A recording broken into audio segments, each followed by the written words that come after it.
இந்தியாவை காக்க ஸ்டாலின் அழைக்கிறார். இந்தியாவை காக்க ஸ்டாலின் அழைக்கிறார். தினந்தோறும் பத்திரிகையில் வருது. இது என்ன நாம வருதுன்னா, கூரை ஏறி கோழி பிடிக்க தெரியாதவன் வானம் கிழித்து வைகுண்டம் போன கதையா இருக்குது. இங்கேயே கிழிக்க முடியல. இவரு ஸ்டாலின் அழைக்கிறார் இந்தியாவை. எவ்வளவு வேடிக்கையா இருக்குது பாருங்க. ஏன்னா இந்தியா கூட்டணி அமைப்பதற்கு திரு ஸ்டாலின் அவர்களுக்கு தமிழகத்தில் செல்வாக்கு இழந்துவிட்டார். இந்த செல்வாக்கு இழந்த இந்த நேரத்தில் இந்தியா கூட்டணி என்ற ஒரு அமைப்பை ஏற்படுத்தி அதன் மூலமாக மக்களை ஏமாற்றி வாக்குகளை பெற்று மத்தியில் ஆட்சி அதிகாரத்துக்கு வந்து கொள்ளையடிப்பதற்காக இன்றைக்கு முயற்சி செய்கிறார். அதற்கு முற்றுப்புள்ளி வைக்கின்ற தேர்தலாக இந்த தேர்தல் நீங்கள் நல்ல தீர்ப்பை வழங்க வேண்டும். அது மட்டுமல்ல, இன்றைய தினம் விலைவாசி விண்ணை முட்டுகின்ற அளவுக்கு உயர்ந்து போச்சு. நேற்று இன்னைக்கு காலையில் போனோம். மதுரையில் நம்முடைய முக்கிய நிர்வாகிகள் முன்னாள் அமைச்சரை அழைச்சிட்டு போனாங்க. அந்த மார்க்கெட்டில் போய் பார்த்தோம். அங்கே எல்லா தானியம் விற்கிறாங்க, எல்லா உணவுப் பொருள் விற்கும் போது நான் கேட்டேன். அந்த கடைக்காரர் கேட்கும்போது அவர் சொன்னார் 40% ஏறி போச்சுங்க, எல்லா பொருளும் 40% ஏறி போச்சுன்னு அவர் சொன்னார். எல்லா தொலைக்காட்சியிலும் அதை எடுத்தாங்க. ஆக திராவிட முன்னேற்ற கழகம் ஆட்சிக்கு வந்து இந்த உணவுப் பொருட்கள், அத்தியாவசிய உணவுப் பொருட்கள் அத்தனை 40% ஏறி போச்சு. அரிசி கிலோவுக்கு 15 ரூபாய் ஏறி போச்சு. ஸ்டாலின் கேட்டா சொல்லுங்க பார்க்கலாம், தெரியுமான்னு.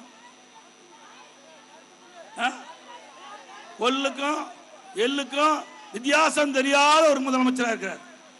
அவர் காட்டுக்கு பார்க்கலாம். ஒரு 10 தானியத்தை எடுத்துட்டு போய் இது என்னென்ன பேரு சொல்லுங்க பார்க்கலாம்.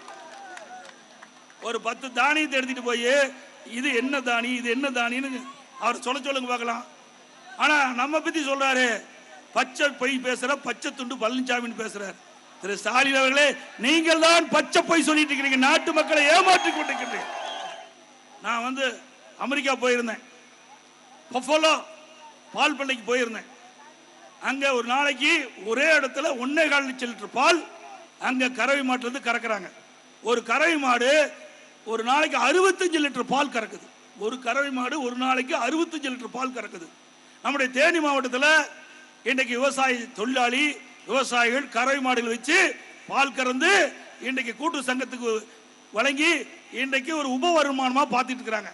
இப்படிப்பட்ட விவசாயிகளுக்கு இந்த பஃபலோ அந்த கால்நடை பால் பண்ணையில் இருந்த மாதிரி நம்முடைய விவசாயிகளுக்கு இந்த இப்படிப்பட்ட பசுக்களை கொடுக்க வேண்டும் எண்ணி சேலம் மாவட்டம் தலைவாசல் கூட்டு ரோட்டில் 1000 கோடியில் 1000 ஏக்கராவில் கால்நடை பூங்காவை ஏற்படுத்தி வச்சிருக்கிறேன்.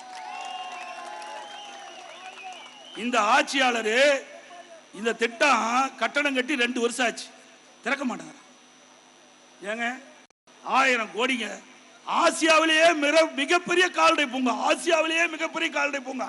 அந்த கால்நடை பூங்கால ஆராய்ச்சி நிலையம், அங்க அந்த பசுவை பஃபலோவில் அந்த கால்நடை அங்க பசு வளர்க்கிற இடத்துல அந்த கால்நடையும் நம்முடைய கால்நடை பசுக்களை இணைத்து ஒரு பசு உண்டாக்கி கலப்பின பசுக்களை உண்டாக்கி நம்முடைய விவசாயி கொடுக்கிறோம், விவசாயி தொழிலாளி கொடுக்கிறோம். 40 லிட்டருக்கு பால் கறக்கும். நீங்க 4 மாடு வளர்த்துறது சரி, 1 மாடு வளர்த்துறது சரி, இதுல என்னங்க தப்பு இருக்குது? அதை மூடி வச்சிருக்காரு இந்த மனுஷன். இது நியாயமா? நியாயங்களா? இதெல்லாம் உங்க வரி பணங்க. 1000 கோடி இந்த விவசாயிகளுடைய உபதொழிலாக கால்நடை வளர்க்கின்ற விவசாயிகளுக்கு இன்றைக்கு கறவை மாடுகள் வைத்து பால் உற்பத்தியாளர்களுக்கு இப்படிப்பட்ட கலப்பின பசுகளை உருவாக்கி விவசாயிகளுக்கு விவசாய தொழிலாளிக்கு கொடுக்க வேண்டும் என்று நாங்கள் கொண்டு வந்த திட்டத்தை பிரம்மாண்டமான கட்டணம் கட்டியாச்சு, பூட்டி வச்சிருக்கிறார். மீண்டும் அதிமுக ஆட்சி வரும் திரு ஸ்டாலின் அவர்களே, அந்த கால்நடை பூங்கா நாங்க திறப்போம், நீ திறக்கலாம். நம்முடைய விவசாயிகளுக்கு கலப்பின பசுக்களை உருவாக்கி ஒரு நாளைக்கு 40 லிட்டர் பால் கொடுக்கக்கூடிய கறவை பசுவை விவசாயி தொழிலாளி விவசாயி கொடுப்பாங்க. அப்ப என்ன பண்ணுவீங்க பார்க்கலாம்.